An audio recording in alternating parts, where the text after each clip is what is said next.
नमस्ते, थर्ड आई में आपका स्वागत है। एक खबर आई आज सुबह पेपर में कि मुकेश अंबानी जी और उनके परिवार को Z+ सिक्योरिटी केवल इंडिया में नहीं विदेश में भी दी गई।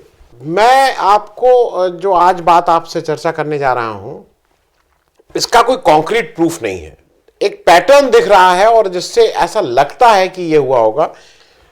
ये वही चीज है कि जैसे LIC के चेयरमैन साहब जो कुमार साहब हैं, उनको 2 बार एक्सटेंशन मिला है और अब वो मार्च 2023 तक एक्सटेंशन है, जैसा कहा जा रहा है शायद तीसरा एक्सटेंशन भी मिले। और LIC के चेयरमैन साहब के उस एक्सटेंडेड पीरियड के समय बहुत से इन्वेस्टमेंट उन्होंने अडानी जी की फर्म्स में किए। तो अब इसमें कोई लिखित में तो देगा नहीं कि ये है, लेकिन ये पैटर्न है। ऐसा लगता है कि वो एक्सटेंशन जो दिया गया उसमें एक कारण ये भी हो सकता है। ये इस तरह का के एनालिसिस है। तो उसी तरह की ये एनालिसिस जो मुकेश अंबानी जी का कहीं जो अडानी जी का ये जो भी कुछ हुआ उनके साथ अभी या हो रहा है या उनके शेयर के साथ, इसमें मुझे एक पैटर्न दिखाई देता है। मुकेश अंबानी जी और गौतम अडानी जी के राइवलरी तो नहीं थी, दोनों लोग गुजरात से हैं, दोनों लोग हुए हैं, लेकिन मुझे कुछ ना कुछ ऐसा लगता है कि देर इज अ पैटर्न। और केवल संयोग भी हो सकता है, लेकिन ऐसा लगता है कि इसका, और जिस कारण से मुझे लगता है वो भी मैं आपके साथ शेयर करूंगा। पहले ये समझ लें, ये सिक्योरिटी जो इनको Z+ सिक्योरिटी दी गई उसका मतलब क्या है। देखिए, सिक्योरिटी हिंदुस्तान में कुछ 5 या 6 तरह के सिक्योरिटी कवर्स होते हैं। X, Y, Y+, Z, Z+ और SPG इस समय केवल और केवल प्रधानमंत्री को वो कवर मिलता है जो प्रधानमंत्री के पद पे रहता है। पुराना जो रूल था उसमें पूर्व प्रधानमंत्री और उनके घर को भी SPG सिक्योरिटी मिलती थी, लेकिन मोदी जी ने फिर आके इसको चेंज करके वो केवल प्रेजेंट प्रधानमंत्री के लिए किया। पूर्व प्रधानमंत्री के कवर को उन्होंने हटा दिया। उनका मुख्य रूप से दिक्कत तो टारगेटेड था उस समय कि गांधी फैमिली को क्यों इस तरह का मिलता है। खैर, अब जो सिक्योरिटी कवर है, जो राज्य मतलब जो ये स्टेट देता है, उसमें सबसे नीचे की पायदान पे X, जिसमें 2 लोग रहते हैं, 2 पर्सन। फिर Y में 8 लोग, Y+ में 11 लोग, Z में 22 लोग और Z+ में करीब 55 आपका सिक्योरिटी कवर रहता है।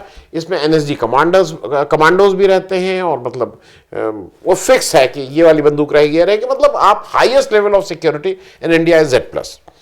मुकेश अंबानी साहब को 2013 में ही Z ग्रेड की सिक्योरिटी मिल गई थी और उनकी पत्नी जो नीता अंबानी जी हैं उनको Y सिक्योरिटी ग्रेड, ये उनका ऑलरेडी ग्रेड था।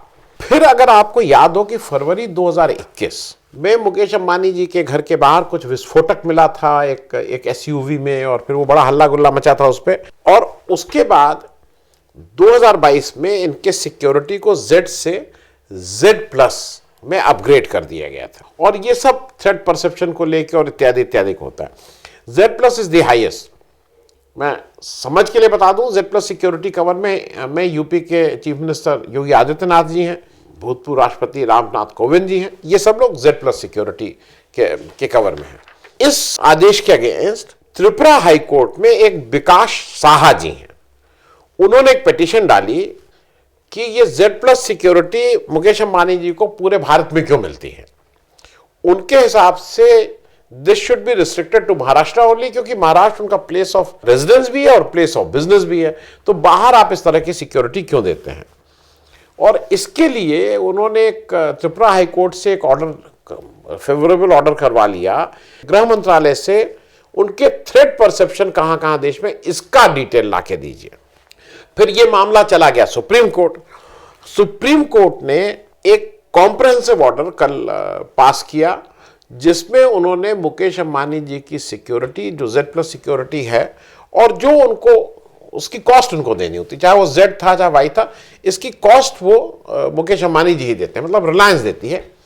Z+ सिक्योरिटी केवल इंडिया में नहीं, वो जब विदेश में भी जाएंगे, फॉरेन में भी, तो उनको Z+ सिक्योरिटी का जो भी प्रोटोकॉल है वो उनको मिलेगा। ये एक आदेश सुप्रीम कोर्ट ने दे दिया है, क्योंकि सुप्रीम कोर्ट का ये मानना है कि जो उनका थ्रेट है वो चाहे इंडिया हो चाहे विदेश हो, थ्रेट तो एक ही रहता है। ऐसा तो है नहीं कि वो विदेश चले गए तो वो थ्रेट परसेप्शन कम हो गया। तो इसलिए अगर उनको Z+ सिक्योरिटी इंडिया में मिल रही तो वो उनको बाहर भी मिलनी चाहिए। दूसरा एक इंपॉर्टेंट निर्णय ये हुआ है कि ये केवल Z+ security is not restricted to Mukesh Ambani.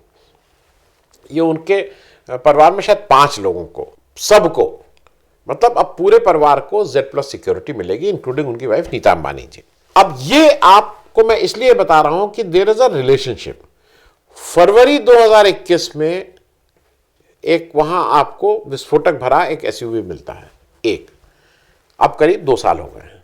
Hindenburg की जो रिपोर्ट आती है उसके अनुसार वो पिछले 2 साल से उसमें काम कर रहे थे। तो कहीं ना कहीं जब विस्फोटक मिला और जब ये हुआ थ्रेट परसेप्शन कुछ हो सकता है, उसी टाइम के आसपास हिंडनबर्ग जी ने भी इस काम को अपने हाथ में लिया था, ऐसा कागज से लगता है। क्योंकि अगर आप ये देखिए तो हिंडनबर्ग जी ने जो जनवरी में जो धमाका किया और 28 पॉइंट का जो एक बड़ा वो भेजा कि अडानी जी कैसे कैसे मैनिपुलेट करते हैं, क्या क्या लॉ ऑफ द लैंड को वो करते हैं, और उनके ऊपर जो चार्जेस लगाए उसमें कहीं भी कोई स्टिंग ऑपरेशन नहीं है। जनरली क्या होता है कि जब इस तरह का होता है कोई स्टिंग होता है कि अंदर से आपने कर दिया, जो बाहर के डॉक्यूमेंट, उनका कोई ऑफिशियल सीक्रेट एक्ट भी उन्होंने कहीं वायलेट नहीं किया है कि उन्होंने कोई ऐसे कागज निकाल लिए और उस कागज को की बेसिस पे उन्होंने पूरा अपनी जो फाइंडिंग है, अपनी जो रिपोर्ट है तैयार की।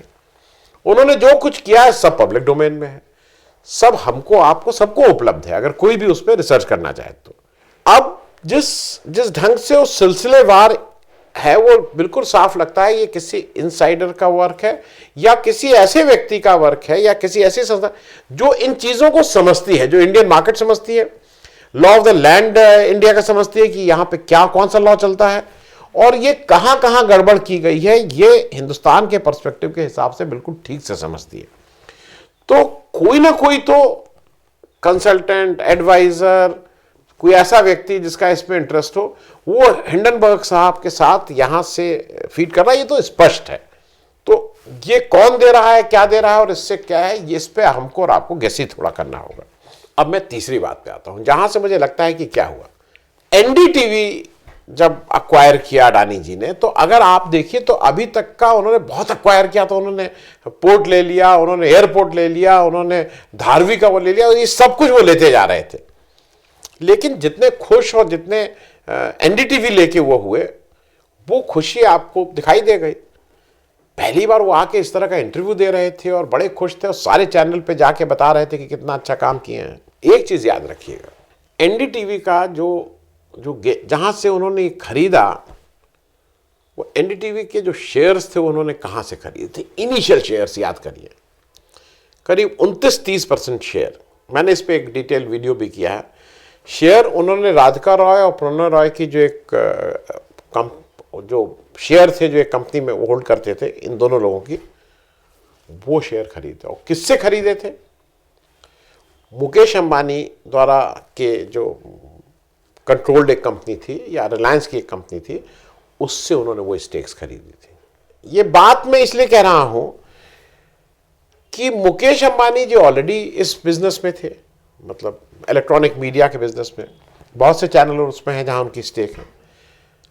जनरली जिस तरह का मुकेश अंबानी जी बिजनेस करते हैं, वो मोनोपोली करना चाहते हैं। वो नहीं चाहते हैं कि कोई कॉम्पिटिटर उनके उस बिजनेस में हो। यहां पे वो क्यों अडानी जी जैसा जो देश के सबसे बड़े अब तो हो गए हैं, उनको अपनी स्टेक उनको क्यों बेचेंगे, ये जरा खुद सोचिए। मतलब अजीब सी चीज है कि अंबानी जी के पास एक शेयर्स हैं, जो शेयर गिरवी रखे हुए हैं उनके पास ऑफ राधिका रॉय और प्रणय रॉय, उसको वो अडानी जी को बेचते हैं, जबकि वो खुद उस धंधे में है। उनके पास कैश सरप्लस जबरदस्त है, उनके पास कोई बिजनेस का कहीं कोई ऐसा नहीं कि उनको झटका लग गया है, पैसे की जरूरत है या क्या। मतलब there is no reason why he should sell this share to mister Adani, ये आप अपने से पूछिएगा।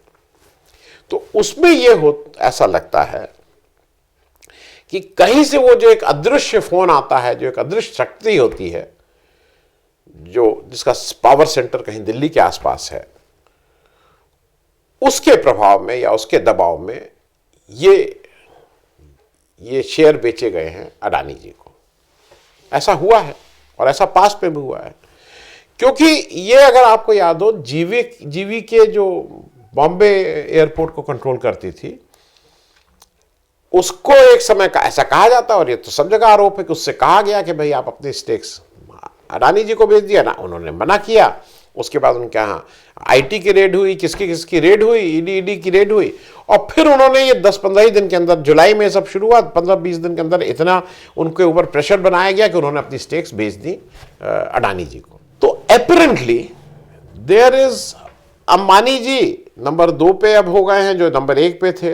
अडानी जी का कोई ये भी नहीं कि वो बिजनेस उनके पास इलेक्ट्रॉनिक मीडिया का कोई उसमें हो, उसमें अंबानी जी का अपने को ये बेचना बहुत से प्रश्नों का जवाब खुद ही दे देता है कि कहीं ना कहीं से कोई एक इनविजिबल वॉइस, इनविजिबल ज्ञान, किसी ने तो इसको ये ज्ञान दिया ना कि ये शेयर तुम, किसी ज्ञानी आदमी ने दिया। वो ज्ञानी आदमी कौन है ये बहुत गेस करना बहुत मुश्किल चीज नहीं है। जब उनको ये शेयर उनसे जबरदस्ती दिलवा दिए गए, तो ऐसा कहा जा रहा है कि अंबानी जी को ये लगा कि आज तो मुझसे ये शेयर जबरदस्ती करवाए गए हैं कि उधर दे दो। वो दिन भी दूर नहीं जब अडानी जी को किसी दिन मन करे कि भाई मैं अंबानी जी की ये कंपनी मुझे लेनी है, उनका मन कर जाए, भाई वो तो उनका मन है ना, और फिर वो जाके कहें कि मुझे ये कंपनी लेके दो, तो जो भी व्यक्ति है जो इस पे उनकी मदद करता है, वो फिर अंबानी जी से कहेगा कि भाई अब इनका मन आ गया है तो आप इनको ये कंपनी दीजिए। और ये चूंकि ऑलरेडी इस एनडीटीवी वाले केस में हो चुका है, तो ये कह देना कि नहीं ऐसा हो ही नहीं सकता है, ये थोड़ी गलत बात होगी। तो अंबानी जी के पास अपने को बचाने के लिए कोई रास्ता नहीं था, बल्कि इनकी कलई खोल देना था। क्योंकि जो भी हिंडनबर्ग ने अभी तक आरोप लगाए हैं, उसमें कहीं, उन आरोपों की मैं बात कर रहा हूं, मैं इंटेंट की बात नहीं कर रहा हूं, मैं कंटेंट की बात कर रहा हूं। उन आरोपों में अभी तक कहीं पे भी अडानी साहब ने नहीं कहा कि ये झूठे हैं और ये गलत हुआ है। वो ये सब कह रहे हैं कि ये भारत की वो के ऊपर वो है और ये फलाना है और मैं ये हूं, लेकिन वो उसके आरोपों का अभी तक कहीं उन्होंने ये नहीं कहा कि झूठे आरोप हैं। तो आइडियली ये था कि अगर अडानी जी के इस तरह के काम को रोकना है, या उनको सबक सिखाना है, या वो कल के दिन इतना बड़े ना हो जाए कि वो उनकी नजर अंबानी एम्पायर पे हो, तो there was no alternative but to इस तरह का एक कुछ आ जाए जिससे उस पर ब्रेक लग जाए, और वो 2 नंबर से भी 39 नंबर के हुए हैं, वो उनको अपनी जगह पहुंचा दिया जाए, ऐसा मुझे लगता है।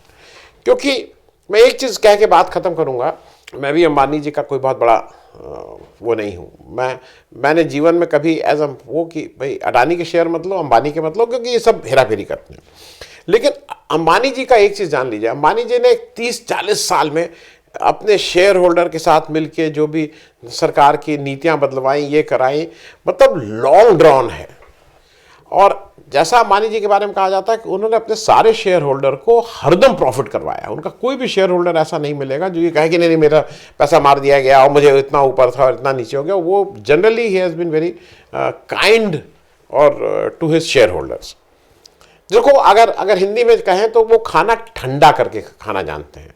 कुछ हुआ, पॉलिसी चेंज हुई, धीरे धीरे करके उन्होंने उसको अकेले कैसे हड़पा, ये क्योंकि आपको रिलायंस कम्युनिकेशन की याद है, उन्होंने धीरे धीरे अपना एम्पायर बढ़ाया। एक समय ऐसा था, अगर आपको याद हो, वो मेरे ख्याल में 2001, 2, 3, 4 की बात है, जब ये कहा जाता था कि पूरे देश को रिलायंस ने खोद दिया है, सब जगह वो वायर आयर, मतलब उन्होंने अपने बिजनेस एम्पायर को धीरे धीरे धीरे बढ़ा किया और यहां तक पहुंचे।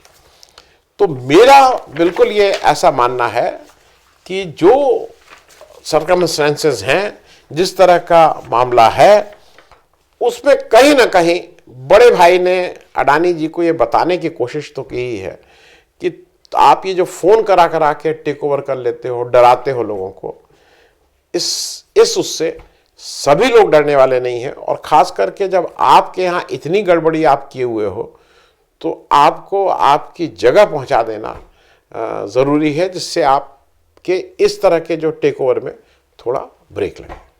थैंक यू सो मच, धन्यवाद।